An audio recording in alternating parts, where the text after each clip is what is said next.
안녕하세요. 새로운 한 주가 시작되었습니다.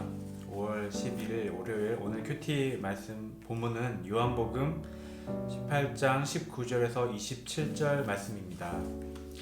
19절에 보면 대제사장이 예수에게 그의 제자들과 그의 교훈에 대하여 물었습니다. 예수님께서 이제 잡히셨고, 여기에서 대제사장이라고 한 사람은 안나스입니다. 사실은 안나스는 이때 대제사장이 아닙니다. 하지만 그가 대제사장이었고 은퇴 후에 그의 다섯 아들이 돌아가면서 대제사장을 하고 있었습니다. 그래서 여전히 실세로서 대제사장이라고 불리우고 위세를 떨치고 있었던 것입니다. 그런데 이제 안나스가 예수님께 이런저런 이제 질문을 했을 때 예수님이 뭐라고 하셨습니까? 20절입니다. 대답하시되 내가 드러내놓고 세상에 말하였노라. 모든 유대인들이 모이는 회당과 성전에서 항상 가르쳤고 은밀하게는 아무것도 말하지 아니하였거늘 어찌하여 내게 묻느냐. 예수님께서는 드러내놓고 말했는데 감춘 적이 없는데 어찌하여 나에게 묻느냐, 이렇게 말씀하신 것입니다. 어떤 사람은 정말 진리가, 복음이 성경 속에 숨겨져 있기 때문에 어떤 특별한 사람만 알 수 있다라고 주장하는 사람들이 있습니다.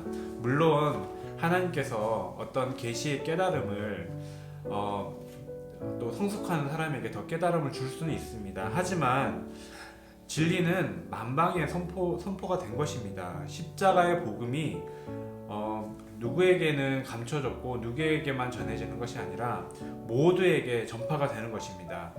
눈이 가리워졌을 뿐인 것입니다. 따라서 진리란 본인이 알고자 한다면 알 수 있는 것입니다. 진리를 몰라서, 나는 정말 구원의 길을 몰라서 그렇게 무지했기 때문에 문제가 됐다라는 그런 책임은 사실은 자기 자신에게 있는 것입니다. 요즘은 각 나라 말로 번역된 성경책이 있고 그 성경책이 아주 비싼 값에 팔리는 것이 아닙니다. 찾고 구하면 주신다는 하나님의 약속도 있습니다. 그래서 누구라도 찾고 구하고 정말 참 진리를 알고자 하는 자에게는 진리는 열려 있는 것입니다. 문제는 사람들이 갈망하지 않는다는 것입니다. 알고자 하지 않고 찾지 않는다는 것입니다. 만약에 이 안나스에게 어떤 답을 주었다고 해도 이 안나스는 또 다른 질문을 할 것입니다. 믿으려고 하는 것이 아니라 예수님의 잘못을 책잡으려고 묻는 것이기 때문입니다. 그런데 아랫사람 하나가 예수님을 치면서 대제사장에게 너가 이같이 대답하냐고 이렇게 합니다. 예수님께서 내가 말을 잘못하였으면 그 잘못했던 것을 증언하라. 바른 말을 하였으면 내가 어찌하여 나를 치느냐, 이렇게 하셨고, 그 다음에 24절에 안나스가 예수를 결박한 그대로 대제사장 가야바에게 보내니라.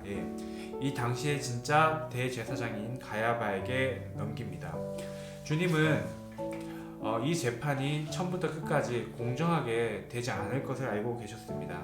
그런데 어차피 죽일 거면 빨리 죽여라 하시거나 너희들이 더 나쁜 사람이 아니냐 이렇게 하시거나 또 어떤 이 죽음에서 벗어나기 위해서 비진리적인 얘기를 하시거나 그렇게 하신 적이 전혀 없습니다.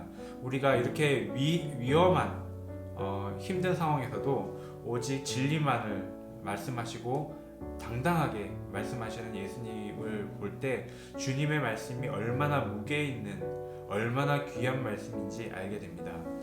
이때 베드로의 얘기가 잠깐 나옵니다. 베드로는 대제사장 가야바의 그 뜰 안까지 왔습니다.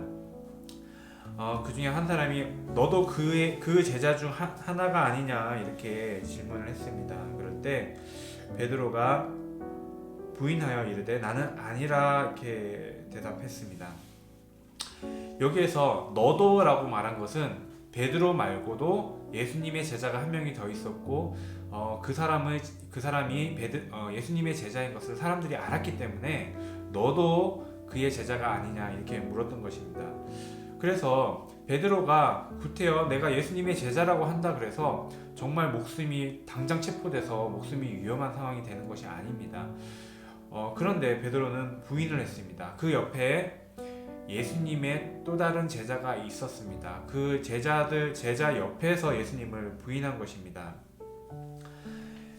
네, 우리가 이게 베드로가 예수님을 부인하는 사건을 보면서 어떻게 저 사람이 저런 예수님을 부인하는 그런 실수를 하는가 이렇게 생각할 수 있습니다. 하지만 우리는 그 뒤의 결과들을 알죠. 베드로는 아직 받아야 될 은혜가 더 있는 것입니다. 그때 닭이 우는 소리가 들렸습니다. 이 닭 소리 때문에 베드로는 이 모든 것을 주님이 알고 계시고 주님이 지금 잡혀 있는 것 같지만 주님께서는 정말 하나님의 아들이신 것을 다시 한번 생각했을 것입니다.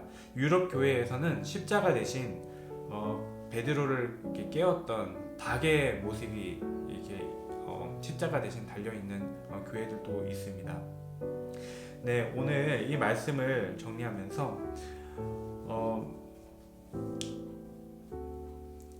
우리는 남의 어떤 상태와 남이 어떻게 생각하는지 그런 것들을 신경 쓸 것이 없고 내 자신의 상황에도 너무 집중할 것이 없습니다. 왜냐하면 우리는 흔들림 없이 진리만을 얘기하시는 주님을 바라봐야 될 것입니다.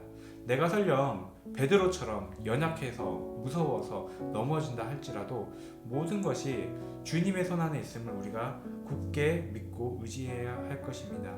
예, 오늘 말씀대로 진리는 숨겨진 것이 아닙니다. 찾고 구하는 사람에게 주님께서 열어주실 것입니다. 갈망하는 것이 가장 큰 복인 줄 알고 오늘도 주님 앞에서 정말 주님을 구하고 진리를 찾는 여러분 되시기를 축복합니다.